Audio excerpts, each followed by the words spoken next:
Yo, season 3, yes. Thanks for tuning in to the Tate podcast. We are getting ready to launch season 3, but I want to do something just a little different. I've got 2 special edition episodes. One, I'm doing a conversation with my best friend in the world, Pastor Ricky Jenkins. He's a pastor of Southwest Church in the Coachella Valley, one of the fastest growing churches in America, according to some Outreach magazine. Yeah. I don't know the name of it because I know I wasn't in it, so I'm a little bitter about that. But anyway, he's a great friend, a great communicator. If you've been around my pages and stuff, you know I've been preparing for this Preaching Masterclass, this great gathering that we got coming up February 10th through the 12th. So if you got time, this is out in time to do that. If this is sometime in August and you're somewhere running and you listen to the podcast late, then don't even worry about that part. But Preaching Masterclass is something that's a big deal to me. We're talking about communicating, empowering preachers to communicate the gospel, and Ricky is just one of the greatest at it. So we talk about communication, about the impact that communication has had on him, and we just tell some good stories about our life growing up and how we came to be so passionate about communication. So check it out.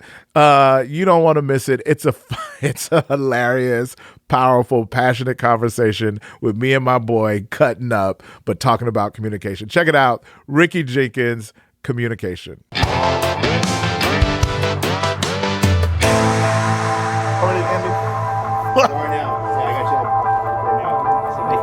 Video. Do me a favor, go just throw it in front of Ricky real fast. Yep. Cool, right there, and then kind of throw it in front of Albert real fast. Great, there you go. Yeah, right?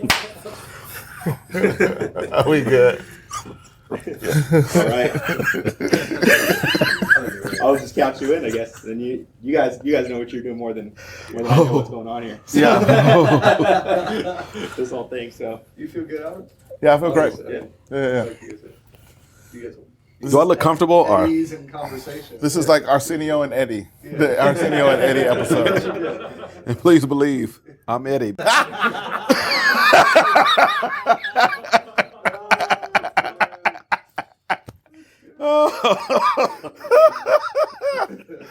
So this is we're gonna use all of this, Andy. So I hope you're getting it all. That's really good. That was awesome. Yeah, well. Yeah. So, all right, we ready? We'll go for it. Huh? Let's do it. All right. So, all right, here we go.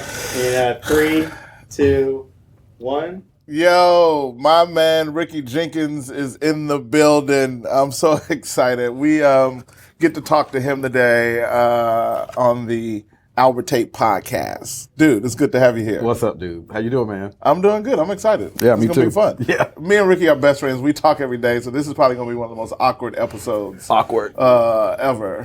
Because we talk all the time.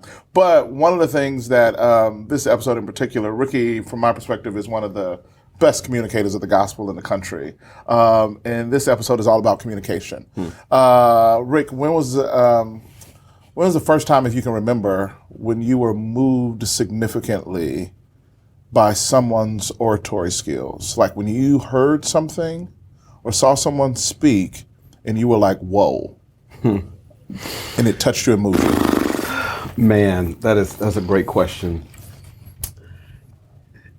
The first time I remember thinking something's happening here while someone is talking is my dad. And he wasn't preaching and it wasn't planned. I couldn't have been 10 years old, and my dad was a minister of music before he started preaching. You know this. It was just a random Sunday, man, just stuck in church, and my dad's playing a song.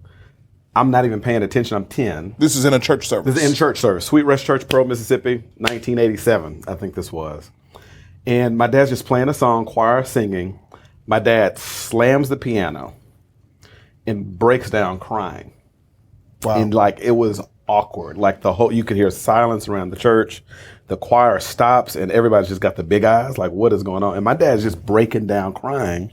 And I think it was 2 things happening. 1, why is my dad stopping the music? 2, I've never seen my father cry. So I'm just like, what's going on? And he just got up and he testified. And he was going through something, some stress going on with him and my mom, stress going on at work and life. And I just remember the whole church was spellbound while he testified that I'm struggling, but I'm also trusting. And I just remember as a 10-year-old thinking, this is the most honest communication I've ever seen anybody do. Wow. And I remember leaving that day thinking, I'll never see truth that way, like I saw it before, and I'll never see my dad like I saw him before. And that's when I started listening to people. That's when I started like seeing potential with things that you say and marrying things that you say with exactly what's going on with what you're feeling. Because that's what I saw. I saw some deep emotion and feeling and passion come together with words, and I was spellbound. And you saw what happened in the room. Yes, exactly. The shift that happened in the room. What happened in the room? Yep. It was just a total, like, it was such a sudden unexpectation, right? Like no one's expecting the musician to stop playing in the middle of the song. So everyone stops. So that's an introduction, right? So get their attention. It's like the scene in Color Purple in the thing when he said when the piano plays, what time to go. Exactly. But I just remember, like, it didn't matter if you're old, young, female, male, saved, unsaved. Everybody was watching my dad. And I've never seen people watch my dad. Not everybody. Wow. And I was one of them. And it was just, man, I don't even think about that much. But that question forced me to think about that. That's what we do here. We ask great questions. Indeed. When was the first time you saw it being done and you thought to yourself, I'm going to do that one day? Ooh, man, it's so many points. The first one was my first pastor, Reverend J.T. Hill. And 12, 13 now, and just this old man. So at 12 or 13 years old, Oh, yeah. I knew, I didn't know how I was going to pay for that kind of lifestyle, but I knew that I was going to speak. I knew that I was supposed to be a prophet of sorts. I knew I was supposed to say something. What was it about Reverend J.T. Hill? He believed it. And he was an old man. Reverend Hill had to be in his 70s then. So he's not even connecting with me on a cognitive level, right? Like 1280. It's that connection wasn't there. But I would see him be so excited about Jesus. And his excitement what drew me. His words didn't, but his excitement about his words, right? And I just spellbound every Sunday. I just kind of stare. So that was one moment when I was kind of young and figuring out, okay, what might I want to be? When I kind of decided what I wanted to be, you were there. I see this guy, Brian Loritz, in Huntsville, Alabama, and we were starting off in our little careers. And me and Albert are in this room watching Brian Loritz, in my mind, the greatest communicator in the country, for the very first time. And we were young preachers, so we were kind of like, who's this dude? Why aren't we keynoting? Because we have serious issues. And so Brian's up there preaching. Brian couldn't have been 25. We couldn't have been 21. Me and Albert are on the outside of the little groupings of chairs. You remember this. And so there's an aisleway between us, and I'm here and you're there. Oh, yeah. And I'm like, who's this cat, Loritz? Who's this cat?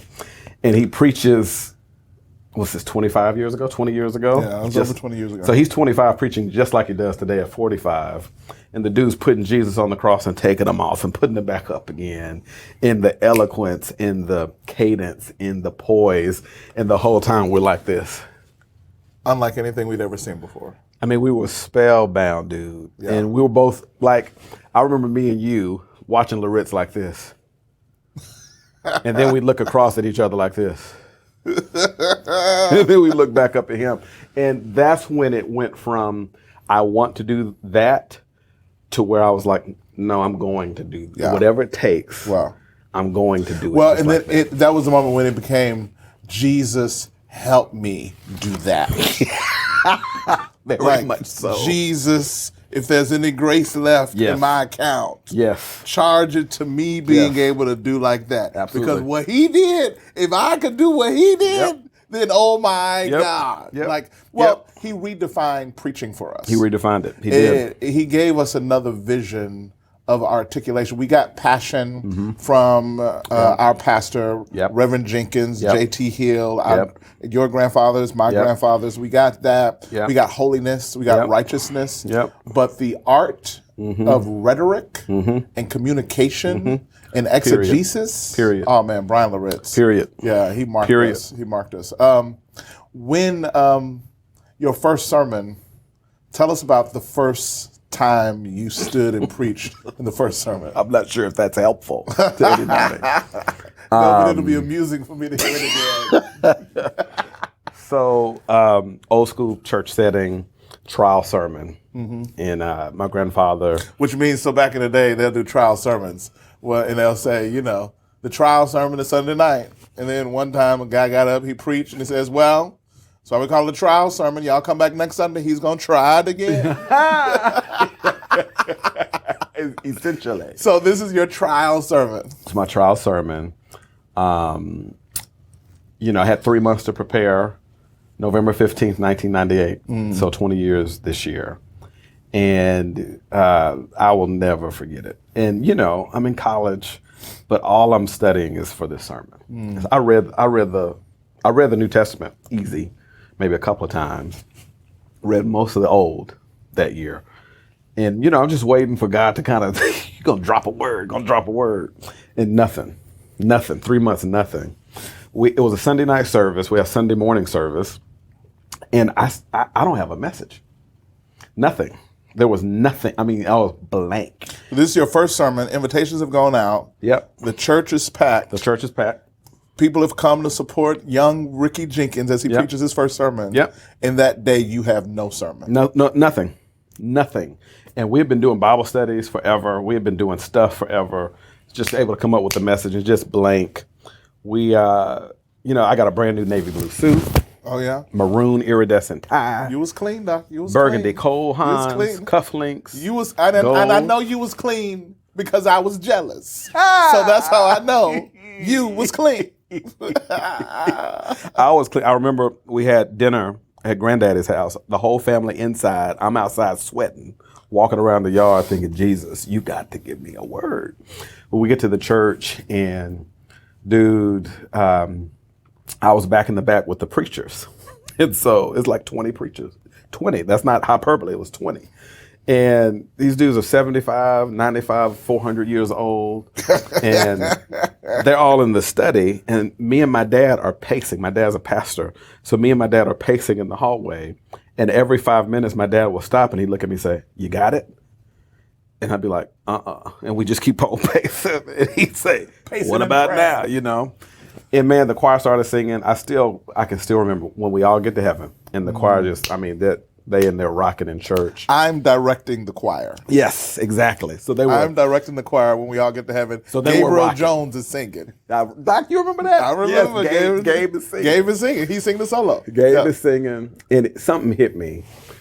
And it was nothing but the Spirit of God. Something hit me that said, oh, you don't want me to know. And I just remember having some rest in the sovereignty of God. Because it hit me that this isn't cognitive. This isn't cerebral. This isn't math, and I put 2 + 2 and I get out 4. This God wants me to be dependent and trust him. I'll never forget that. And that doesn't happen all the time. But I remember thinking that, and something, man, I just got some grace over me. And before I knew it, now that I knew God had a plan, even though I did have a plan, I knew I was okay. Yeah. And I just remember just a confidence. And I got in the middle of 20 preachers, 10 on my front, 9 on my back, or whatever it was.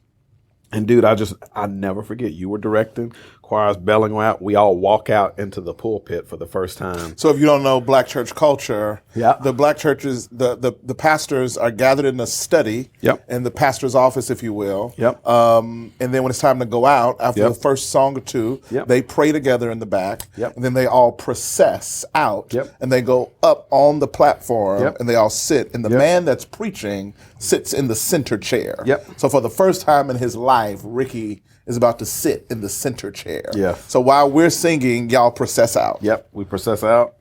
And, you know, it was kind of mystical. I didn't see anything. The church is packed. I didn't see anything.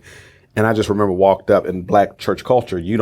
You've never been in a pulpit before unless you're a preacher. Yeah, because you can't go up there unless you're a preacher. Exactly. Like if you go over there, it's like demons will grab you. Oh, your shirt yeah. and you By drag the you. name of Aunt Leonia. Aunt Leonia and Cousin Annabelle. It ain't Sophia. Ain't Sophia. They will grab you and snatch you down. And while you're crying, give you a piece of peppermint out their purse and say, boy, hush up. It's the truth. Ah!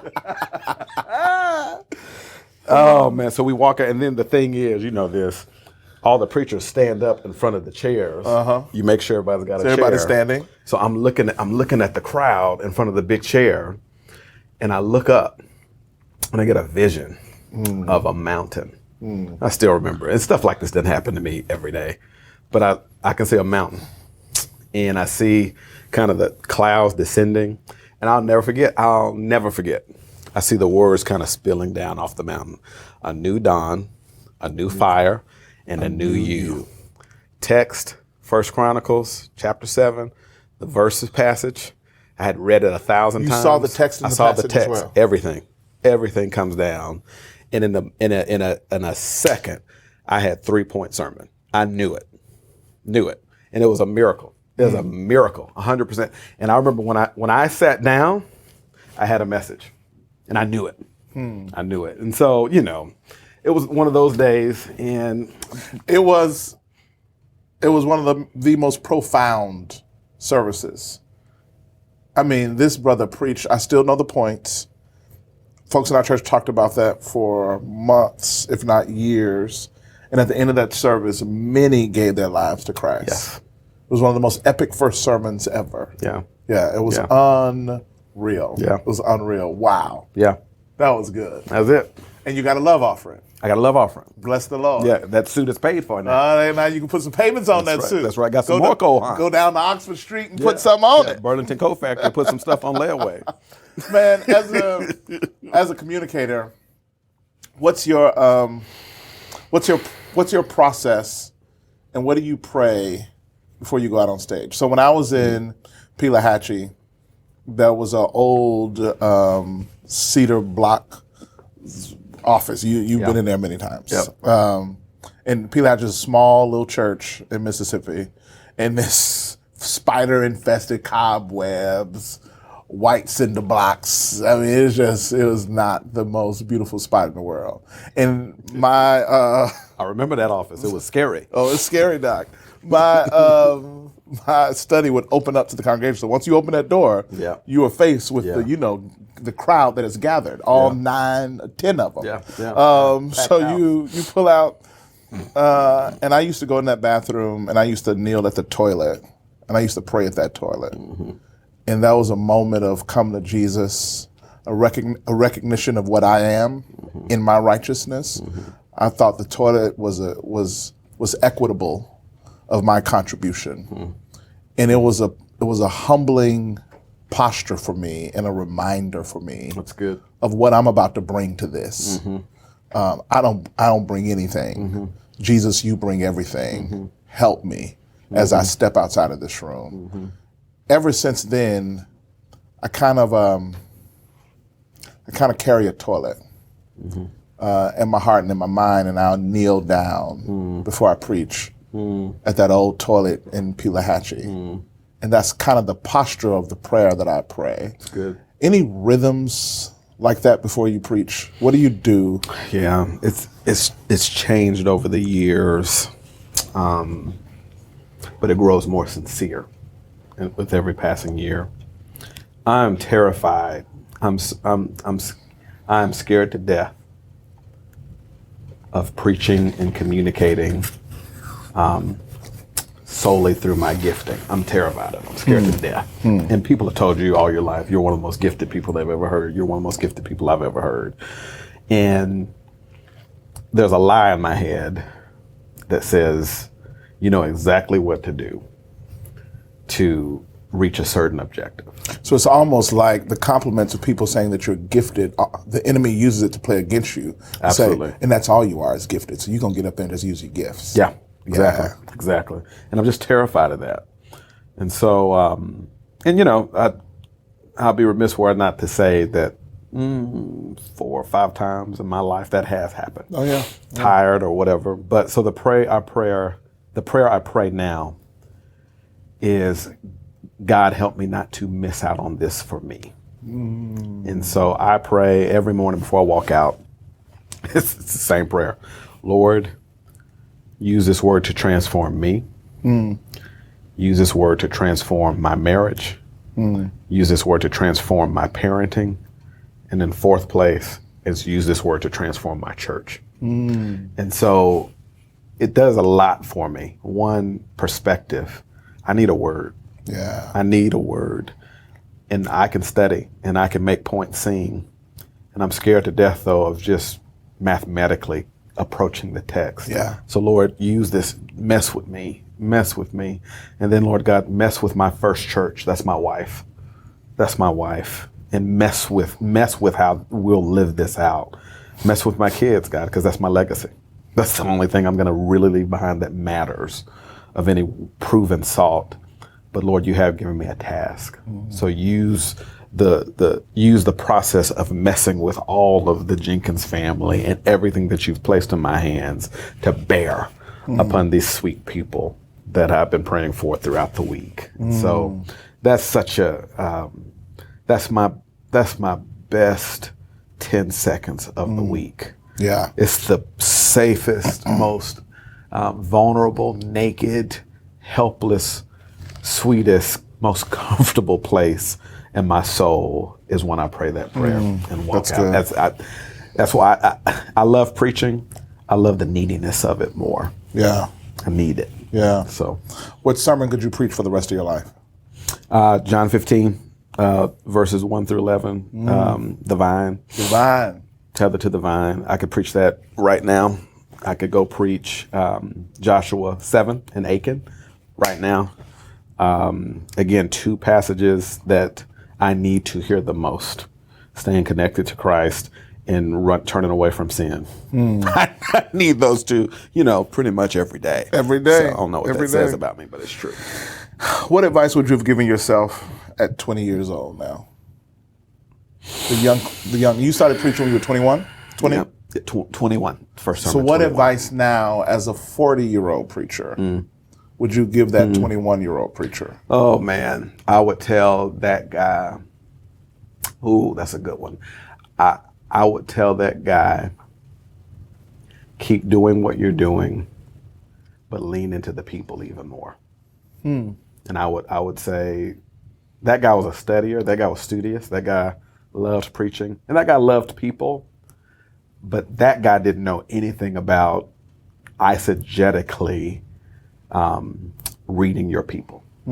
So me and you don't believe in looking into or you draw out of the text, not draw into the text. Yeah. But you do eisegetically approach your people. Yeah. Right? Like You draw to your people. Like you need to read your room and you need to read your people and you need to marry them in pastoral ministry.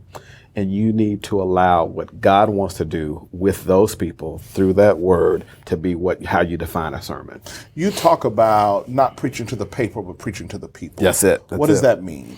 Yeah, well, it's for the young guys. The young guy, you're preaching, you're teaching, you have the responsibility of a sermon and in truth. You're in front of people. You're young. You haven't done it as much. It's hard. You've been at work. You're tired. Your wife didn't got on your nerves. More than likely, you've got on her nerves. You got kids running around. All you're trying to do is get 30 minutes of presentation done.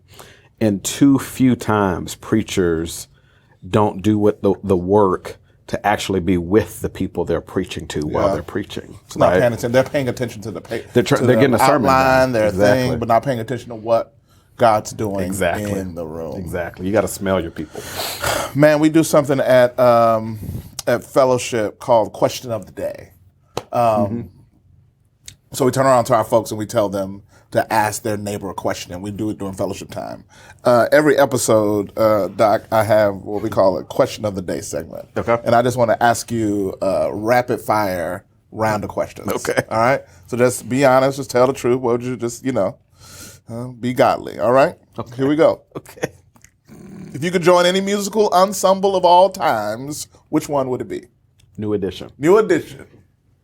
Easy. You would easily be the Bobby Brown of the group too. Oh, that's all I'm gonna tell you. That's all I'm gonna tell you. Mess Poe Whitney up. I'm Ralph.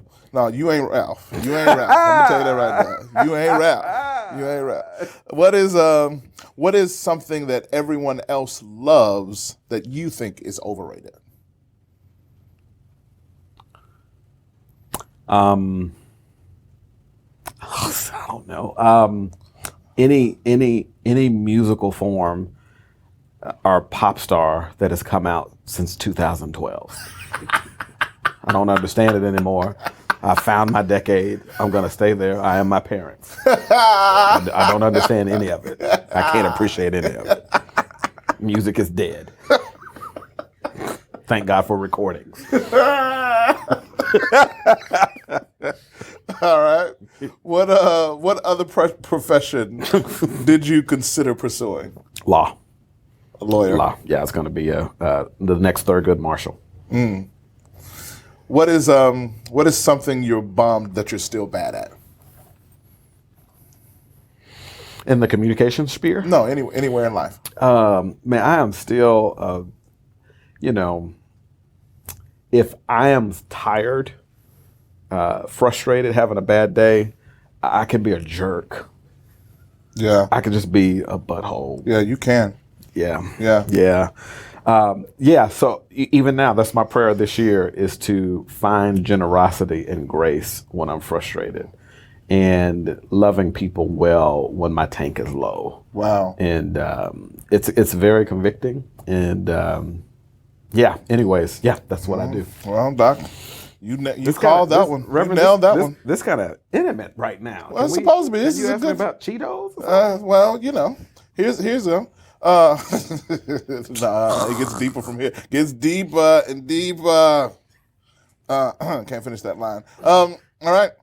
No. What is right? You can't. It was like not that I know the line. I've never heard that of song. Course you don't. Ever. Okay. What's something you used to say and that you were comfortable with saying that you no longer are comfortable with saying? Don't do that. Don't do that? Yeah. I used to have a haughtiness with my wisdom. I believe I had to get to wisdom. And I used to have a self-righteousness with it. And so I used to take a lot of pride in telling people, don't do that. In the way of, now we're supposed to say all of that was sinful stuff, but if I didn't think something was a good idea or the best idea, my righteousness, it's terrible. And I would say, don't do that. And so now the Holy Spirit is teaching me how to say, okay, well, what do you need help with in that? And that we're people, man, and that God is telling a story and his own story in all of us. And you need to let people live. And I need more grace with people letting me live. My wife and you and so many others are giving that. And I've been turning a corner since I hit 40. I'm trying to give that back to other people. So that's good. What is something you pray a lot about, but you don't talk about?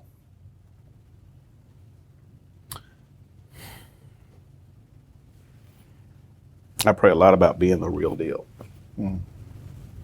I really want to be an authentic Christian. I really want to love Christ. I really want to be in love with him. I do his work. I'm not even worried about doing his work. I pray a lot daily. Please help me be real.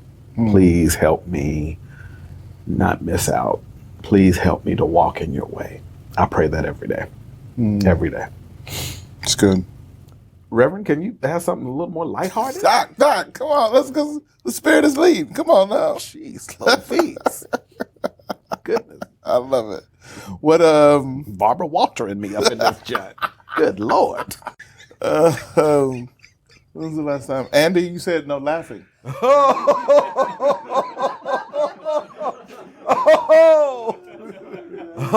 right. All right. When was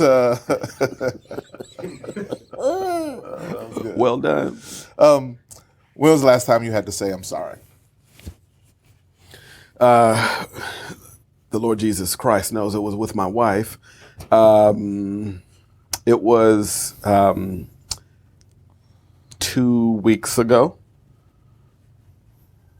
Yeah, it was 2 weeks ago.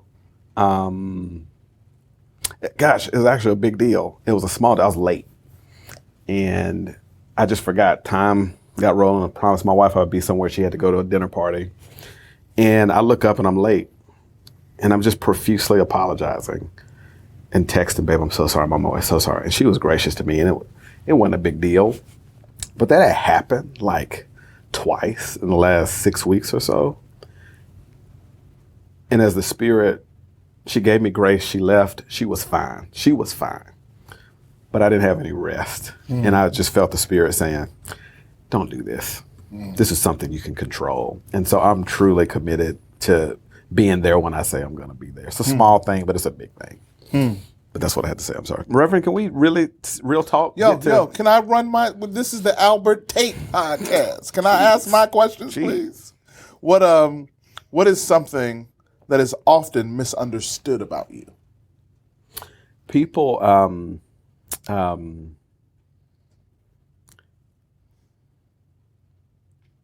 yeah. In my humble opinion, I am relational. I'm not relationally driven.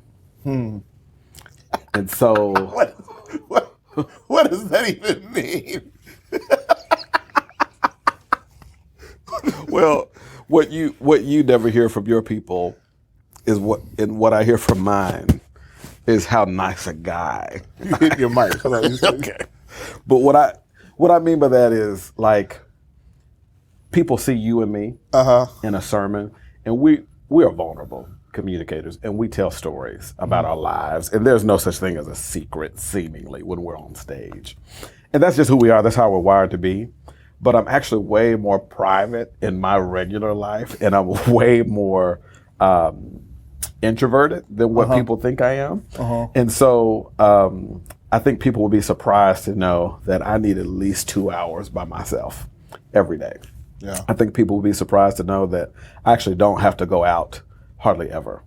Like church and being at home with my family are like my two greatest loves in the world. So I think that's misunderstood, is that the 30 minutes on Sunday becomes all of who I am or whatnot. And there's just more. I think there's more to me than that, and it's not that exciting. And, so that's me. That's good. How we doing? We all right? We're good, yeah. That music's starting to come through. Is that what it was? Is the music downstairs? Yeah. We wrapping up? Yeah, we're wrapping up. We're good. We good? Yeah. What is, two more, Rick. Yep. What is one area of your leadership you're still growing in? Patience. Patience. Bob Goff today was preaching about great patience. It's like, don't have that. So yeah, just I am learning that I have 2-pound ideas with a 10-pound voice. And as a senior pastor, I'm just saying something that I think is, what about this? I am not respecting the fact that my people are hearing, do this now or else. Yeah. And I got a 2-pound idea, 10-pound voice. How do I get that voice to respect that? How do I value people? And then there's just times where I want to run faster than what we are. And it's not about running fast, it's about running well. And so patience to do that well and steward that. So it's so interesting. That's not a problem in my leadership at all. Yeah. As my staff dies laughing behind the cameras. I see them. There's belly aching and knee slapping right now. Ricky Jenkins, my man. Thank you for tuning in to this week's episode of the Albert Tate Podcast. To stay connected, make sure to subscribe to the Albert Tate channel, rate and review this episode, and make sure to share on your social media platforms. You can follow along with Albert on Facebook, Instagram, Twitter, and YouTube.